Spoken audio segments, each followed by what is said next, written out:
En el nombre del Padre, y del Hijo, y del Espíritu Santo, un solo Dios. Amén. Queridos hermanos, que Dios los bendiga y esté con ustedes. Hoy día es el domingo 18 de octubre del año 2020 y nuestro calendario, nuestro santoral ortodoxo, nos invita a recordar al querido doctor y evangelista y el santo apóstol Lucas. Así que hoy día estamos celebrando su festividad, pidiendo sus intercesiones y sus bendiciones para todos nosotros. Hoy día tenemos dos lecturas muy importantes. La primera lectura es la epístola, que está tomada de Colosenses, capítulo 4, del 5 al 18, y corresponde al 19º domingo después de Pentecostés. La lectura evangélica está tomada obviamente de San Lucas, porque estamos en su ciclo y hoy día es su fiesta, y está tomada de Lucas capítulo 10, del verso 16 al 21. Y hoy día va a ser muy importante poner atención a la invitación y el contexto que le da San Lucas a la predicación de Jesús, porque también nos da luces sobre la estructura que tenía la primera comunidad con Jesucristo.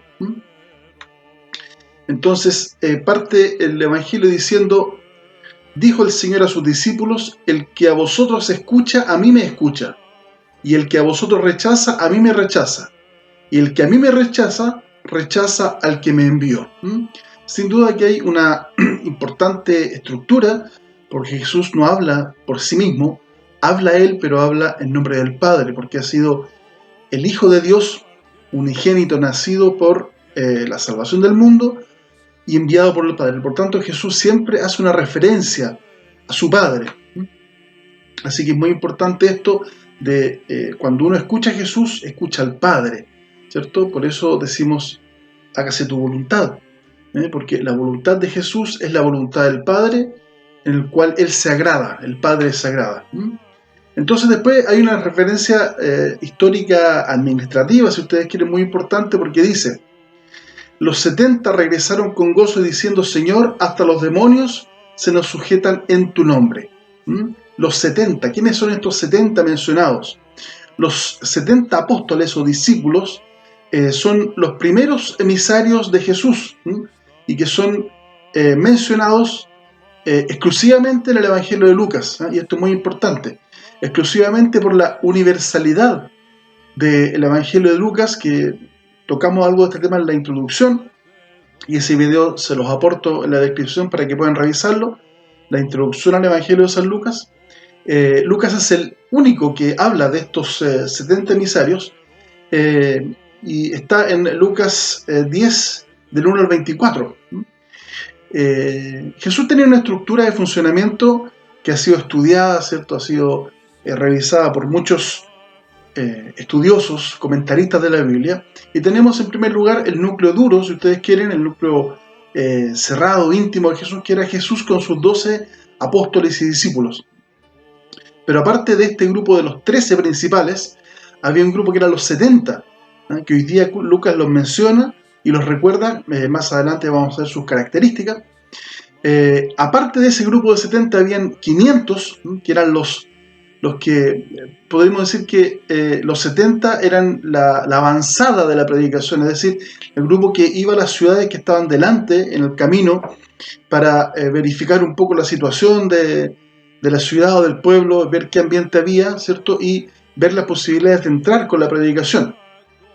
Entonces Jesús enviaba a los 70 con esto de que se menciona, ¿cierto?, que volvieron a donde el Señor, diciéndole: hasta los espíritus se nos sujetan. Una cosa muy importante, porque ya vemos un trabajo fuerte, no solamente de predicación, sino también de hechos maravillosos que están realizando en el nombre del Señor. Están estos 70, ¿cierto?, que iban en la avanzada, ¿cierto?, en la punta de lanza. Jesús venía con sus discípulos, predicaba, y después había otro grupo muy importante, que son los 500, que también eran apóstoles, servidores, que están nombrados en la primera de Corintios, capítulo 15, del 3 al 9, donde dice, luego de la resurrección, ¿cierto?, después de la resurrección de Cristo, dice Pablo: luego se apareció más de 500 hermanos a la vez, la mayoría de los cuales todavía están vivos, aunque algunos se han dormido. Obviamente que el tratamiento de hermano es el tratamiento a una persona de cercanía, de intimidad, y los estudios nos dicen que estos 500 eran aquellos que pasaban una vez que iba la avanzada de los 70, pasaba Jesús predicando, ¿cierto? Haciendo las obras del reino, y una vez que se retiraba pasaban los 500 en diferentes grupos para reforzar, reafirmar, sentar bases firmes y profundas para esta predicación que Jesús había predicado, había entregado a la gente. Había otro grupo de gente también, todo esto concéntricos, se puede decir, ¿cierto? Eran grupos organizados, concéntricos y coordinados, en el sentido que estaban las mujeres, ¿cierto? Que hacían todo este trabajo logístico de la comida, de todas estas cosas que los hombres no hacían en el Medio Oriente hace 2000 años y que era necesario para un grupo numeroso de gente, como ustedes pueden darse cuenta. Junto con estas mujeres servidoras de Jesucristo, que por lo menos tenemos 7 mencionadas en los evangelios, también tenemos el grupo de servidores que también acompañaban al grupo, adeptos, es decir, gente que iba recibiendo la predicación y seguía a Jesús en su camino, y están los colaboradores. Dentro de estos colaboradores tenemos gente que lo era en secreto, por miedo, y gente que era colaboradora en forma abierta. Así que ustedes se dan cuenta, hay una estructura organizativa muy importante que muchas veces no se menciona o no se sabe, pero que está en los estudios bíblicos, está en la Biblia misma y está reflejada como ya lo hemos dicho. Así que Lucas es ciertamente un innovador en esta idea del grupo de colaboradores de Jesucristo. Y con respecto a los 70, él nos dice en capítulo 10 de su evangelio, del 1 al 9, nos dice: y los mandó de 2 en 2 delante de él a todos los pueblos y lugares donde tenía que ir, una avanzada. Y les dijo: ciertamente la cosecha es mucha, pero los trabajadores son pocos. Por eso pidan ustedes al dueño de la cosecha que mande trabajadores a recogerla. Le está diciendo a estos 70, ¿cierto? El trabajo es mucho, hay poca gente, por lo tanto tenemos que pedir para que hayan obreros que hagan la obra del Señor. Tenemos que pedir para que en nuestras iglesias haya gente que esté dispuesta a trabajar en este campo, en esta belleza que significa el reino de Dios en su predicación y en su labor. Así que oren, prediquen, pidan al Señor que tengamos, ¿cierto?, gente dispuesta a trabajar para el Señor en forma comprometida. Vayan ustedes, les dice a los 70, miren, los envío como corderos en medio de lobos, territorio peligroso, ¿cierto? Hay mucho peligro, hay judaísmo, hay paganismo, hay enemigos. No lleven dinero, ni provisiones, ni sandalias, y no se detengan a saludar a nadie en el camino. Cuando entren en una casa, saluden primero: paz a esta casa.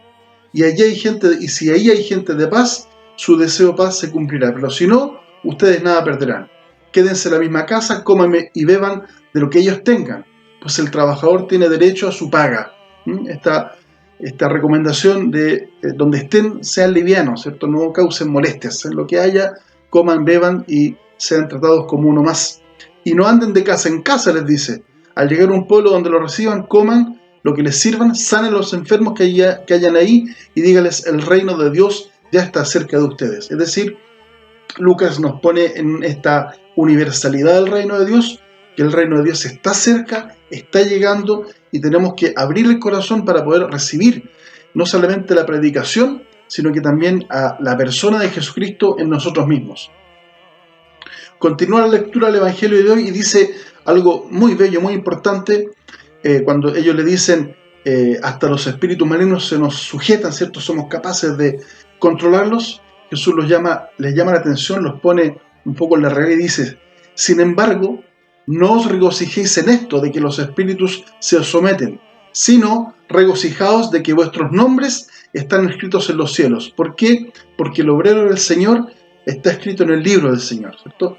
Los que trabajan en el campo del reino de Dios, los que trabajan para el Señor, no deben regocijarse por estas cosas que puedan eventualmente hacer, ¿cierto? Y que para la gente puede revestir caracteres de maravilloso, de milagroso, sino que es el nombre del Señor el que está actuando. Por lo tanto, nos llama a la humildad, nos llama a no usar esto en mi nombre personal, ¿cierto? Y no a ser protagonista, sino que ser instrumento de Dios para que el reino se realice en la gente. En aquella misma hora sigue, él se regocijó mucho en el Espíritu Santo y dijo: te alabo, Señor, Padre, te alabo, Padre, Señor del cielo y de la tierra, porque ocultaste estas cosas a sabios e inteligentes y las revelaste a los niños. Sí, Padre, porque así fue de tu agrado. El Señor nos revela en forma simple, ¿cierto? Como a niños. El Evangelio es para gente que tiene la mente de un niño, la mente inocente, la mente caritativa, la mente abierta, que no discrimina. Los niños en general no discriminan, los niños son inocentes y el Evangelio es para eso. Es para el universo completo, pero también es para aquellos que tienen esa mente de niño que es capaz de actuar con el Evangelio de forma simple, no complicar ni complicarse la vida. Así que es muy importante no complicar y no complicarse la vida. Es por eso que la epístola de San Pablo hoy día es muy pertinente. Tres cosas muy importantes. San Pablo hoy día da consejos y dice: portaos prudentemente con los de afuera, es decir, con aquellos que no son de la comunidad cristiana, eventualmente con el mundo de los gentiles, los paganos, ¿cierto? Prudentemente, redimiendo el tiempo, que vuestra conversación sea siempre amena, sabiendo responder, ¿cierto? Los invito a que lean el texto que se aporta, por favor, porque es de una belleza apostólica muy importante. Habla de Bernabé, acerca del cual ya recibisteis instrucciones, en el sentido de que Pablo no solamente predica, sino que también Pablo deja una estructura, deja un episcopo en cada comunidad que funda, deja presbíteros, y está siempre visitando o él o sus emisarios, que van entregando instrucciones, ¿cierto? Van acomodando la vida de las primeras comunidades creyentes para que finalmente se cumpla lo que dice San Pablo un poquito más abajo, y dice: para que seáis perfectos y cumpláis en todo la voluntad de Dios. Todos, hermanos, estamos todos llamados a ser apóstoles, predicadores y realizadores de la obra de Dios. Tenemos que recibir este llamado, tenemos que recibir la invitación y ofrecernos nosotros, en nuestra fe y en nuestro ámbito de acción, a ser verdaderos apóstoles predicadores. No podemos quedarnos indiferentes al llamado de Jesucristo a ser portadores de la verdad, a ser portadores de la salvación y principalmente de la resurrección, que a través de nosotros, como luz del mundo, con este legado, con este tesoro que es el Evangelio, entregarla al mundo y a toda la gente que nos rodea. Para que seamos luz, tenemos que estar nosotros iluminados. Los invito a la iluminación, los invito a la predicación, los invito a ser apóstoles de Jesucristo, para que tengamos ese premio que significa que Dios está regocijado en nosotros y nuestra gente se regocija en esta obra magnífica que es el Evangelio de Jesucristo. Que Dios te bendiga, que Dios te ilumine y te permita, con su bendición, caminar en su Evangelio en tu vida y en todos tus ámbitos de acción. Dios te bendiga.